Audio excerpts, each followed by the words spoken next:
but you just need to have patience. You heard correctly, but you just need to have patience. Okay? Because there's so many of you, especially women, that you are waiting and you're waiting and you're waiting. And you're like, oh my goodness, like, what's going on? Like, I don't know. Like, am I just crazy? Am I just over here, like, nutso? And the Holy Spirit wants you to know that you're not crazy. You're not nutso. You're not weird. You're just following the Lord in a unique thing that He's doing in your life, and He does care about these things. Like, when people say the Holy Spirit won't tell you who you're going to marry, like, that's really silly. Like, why would Jesus do that? Like, you just have free will. Choose what you want to choose. I really believe that, yeah, you can choose whatever you want. You can do what you want. But if you want to follow the Lord, and He knows, if He knows the end from the beginning, He's declared the end from the beginning, why wouldn't I want to listen to His heart, to His advice, to His wisdom on this topic instead of just my own? Because our hearts are deceitful, man. So sometimes we just need the Holy Spirit to really show up, especially in this area, because marriage is so beautiful, but it is not, like, let me just tell you, it is something. Like, I've never been married, but the stuff that the Lord has been showing me and, like, teaching me about marriage, I'm like, whoa, God, like, that's a commitment, that's a responsibility, that's something you don't take lightly. Like, whoa, like, that's heavy, but in a good way, but it's just a responsibility. And so it's funny because the Holy Spirit's speaking this to me today, and then as I'm reading in my Bible for, like, my devotional time or whatever, 1 Corinthians 7 was one that I was reading. It was just where I was reading in the Bible, and I'm laughing. I'm like, okay, this is literally, like, concerning married life, like, concerning the unmarried. Like, this is the conversation that I'm reading about in the Bible today. And it's like, see, I'm speaking about marriage. I was like, Anyway, and so the Holy Spirit has really been showing me that, like, as I was reading this passage as well, that, like, marriage is something that some are called to and some aren't. Like, genuinely, like, some people might just want to be single, or some people are just like, I don't actually want to be married, like, I'm fine, you know, and it's actually a responsibility to be married and to have the Lord be like, hey, I want you to serve another individual and honestly, like, become one with another individual and serve them for their whole life, and as long as I keep, like, as long as you both are alive, and as long as you guys have the ability to be together, like, on this earth, like, I want you to be one, and I want you to serve each other. Like, that is a responsibility. Like, whoa. It's not about, like, if you're sitting here as a single person and the Holy Spirit's told you, yeah, you know, I have someone for you, or hey, this is who I want you to marry, just wait, like, you know, whatever your situation is, or you're like, you don't even know what you're believing about marriage or whatever, like, just, if it's about you and you're thinking, oh, I can't wait for this person to come into my life or come back into my life or be with me, because then I get this, because then I get this, because then we can do this, because then this will be fun for me, because I need someone who, and because I need it. If it's all about you, then you are not ready to be married. Genuinely, like, you're not. If it's all about you, then you're missing the point of marriage, in my opinion, if you want to look at things biblically. Because if it's just all about you, then how are you supposed to serve another person? Like, that serving is not all about you. You actually, like, deny yourself when you're serving other people sometimes. Like, oh, you might need sleep. No, you're going to stay up and listen to them because they need to be listened to. You know what? You might need to go do this. No, you're going to go do this instead because they need you. Like, you literally are serving with your time, with your energy, with your emotions. And in marriage, you know, with your body, like, you are serving one another, and it's so beautiful. But it is not, like, just something that's for the faint of heart. Like, if you're just in that and you don't have Jesus keeping you guys together and leading and guiding your life, that's going to be so hard, like, so challenging. And so I just want to remind you, if you're a single person and you're like, I don't know, I'm just waiting for the Lord to open this door in my life, it's actually, like, it's not, yeah, Holy Spirit, it's not an escape, okay? Because your life might be hard right now. You might be having some heavy things. You might be having some situations go on that you're like, okay, well, once I'm married, it'll be better. Like, once I'm married, everything will be okay. And I just want to remind you that, like, yes, there's going to be a beautiful aspect that you're carrying things together, because if you're honoring the Lord and you both are coming together and honoring the Lord, and you're man and woman, you're just honoring Jesus in that, then you're helping each other carry the load. But then you're also going to be, God's going to give you more responsibility, so it's going to be heavier. there's going to be, like, that's not your escape. The presence of the Holy Spirit with Jesus, like, that is your escape from this world. That is what you need. And you have Jesus right now with you. If you're born again, you're saved, you don't. Romans 10 verse 9 to 10 clearly states you have, everything that you need in this moment. And so I want to encourage you that, you should be looking forward when it comes to marriage.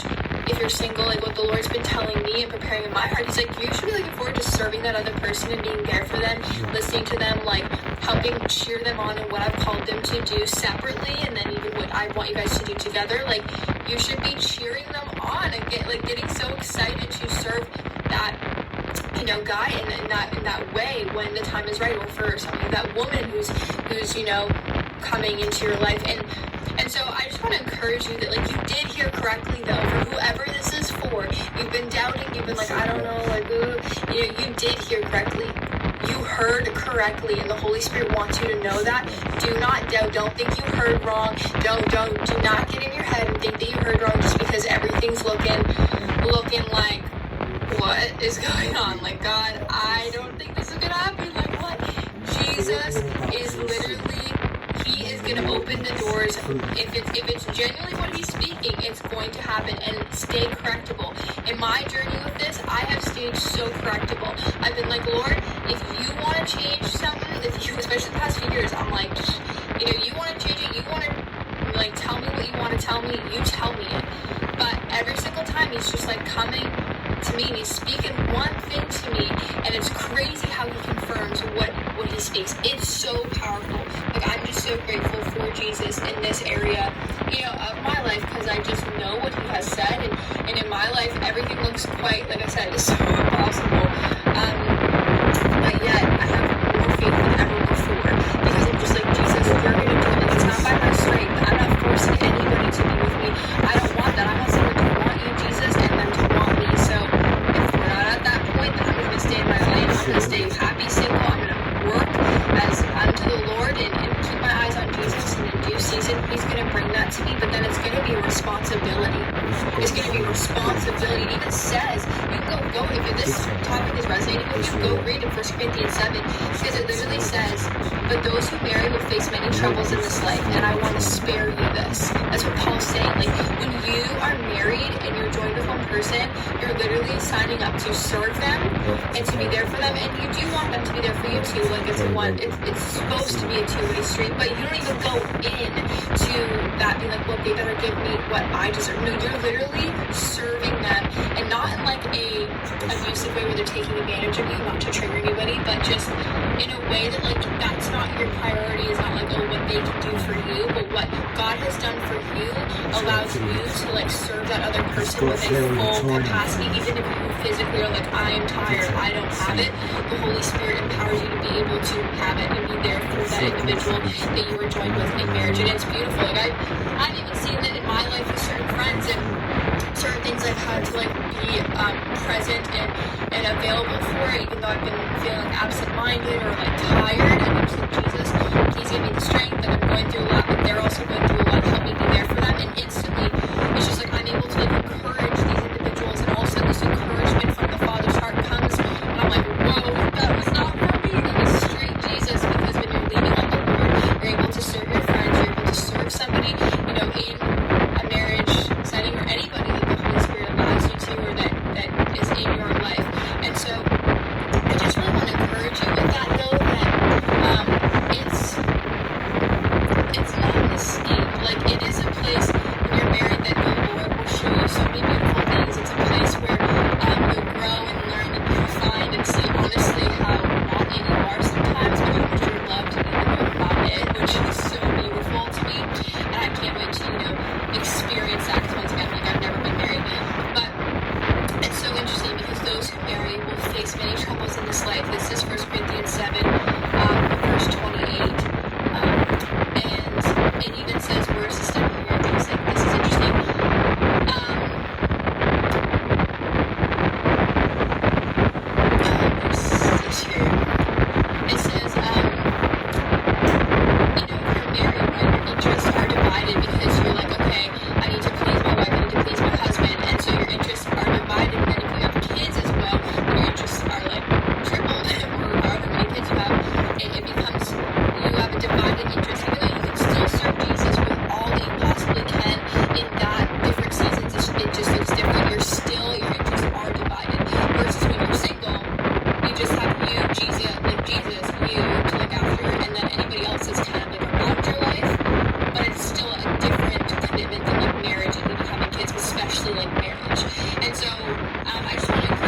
like a year and a half or two that literally said one thing about this, like, this guy is your husband, and I shredded them. But the Lord was like, because you just needed that much reassuring, because it was starting to look like really crazy. I'm like, this is strange, God. And so the Holy Spirit was just really leading me in this, and he's like, I know what I'm doing, and he's like, I know, and he's like, I have the capabilities, and he's like, I have seen, I'm outside, he's outside of time, and I just want to remind you, he's outside of time. So if he's told you something, he's seen that it's possible, and he's seen what even free will, what all that kind of adds up to. He's seen it. He's not stupid. He sees it. Jesus knows. And so I want to encourage you that if you're questioning and you're doubting, and if you don't know for sure that the Holy Spirit spoke to you, like he has not made it so crystal clear, like I'm talking like you're not certain, then really test it. Ask the Lord to show you. Be like, I don't know. I'm just going to keep waiting. God, please confirm this to me. I trust you, but I want to just confirm that this is you, not my own heart, not my own logic, not my own traumas, projecting like a fantasy on something that isn't actually reality. Like, that's so dangerous, and it will lead to such discouragement. I do not recommend that.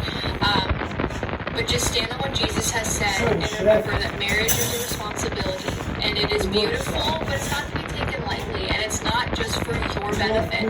Think about it. If two people get married, that's like a potential business, that's a potential ministry, that's a potential friends that they'll meet, that they have common friends, that's potential connections in that way. That's just one way, one form of impact. Then, like, if two people come together, that's a unique set of kids or kid that would come from that union. So it is bigger than you. Marriage is way bigger than you.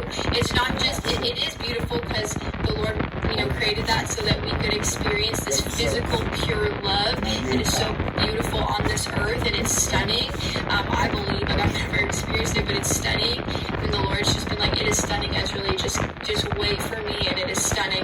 And as the Lord like brings that, about, he's like, this is so beautiful, but it's also like so specific. Like, it is so not about you. And so I don't know who needs to hear that, but it's just, I pray that you have a heart shift where you're not like, oh, I'm just single, woe is me, I'm just single, oh, I don't have anyone for Valentine's Day, I'm just single, like, woe is me, like, I just wish I had someone who could do this for me. Like, get out of your head. Like, I mean, that's straight up the Holy Spirit, because when I feel that, like, little bit of, like, a firmness, he's just telling you, like, get out of your head. Like, you are fine on your own with him. You can do this on your own with him. That person's not going to be with you all the time. You need to be okay on your own and be like, no, I'm vibing. Like, I've got Jesus. I'm staying in my lane. I'm working hard as up to the Lord and what he's telling me to do. Even if it's resting, and I'm just trusting in him, and you're confident in who you are. And then that is going to only strengthen your connection with your spouse when the time is right. But work on yourself. Let the Holy Spirit complete the work in you. Keep completing. You're not complete when you're married. Just like, don't let that lie get into your mind. But let him keep doing the work in you to prepare you for what he has for you, and that he will make it so beautiful and lovely if you just wait for him, you're patient, and you don't rush, and you just follow the peace of the Holy Spirit and follow what he has been confirming and saying to you this whole entire time. So go read, if you want, 1 Corinthians chapter 7, if this just kind of resonated with you. And I pray this blessed you, and that you bring this back to the Lord, but you'll know if this is for you. This is going to bear witness to your spirit. You're like, yeah, I know. And so trust the Lord. Don't lean on your own understanding. Don't just, it might look a certain way, like, genuinely, it might look a certain way. And that's how it looks, but Jesus is like, I know the future. And that's how he can confidently tell you the things that you don't see, because he has seen it all. So, bless you guys in all the ways. Thank you so much for listening. I'll be back whenever I'm back. Thanks, Sophie.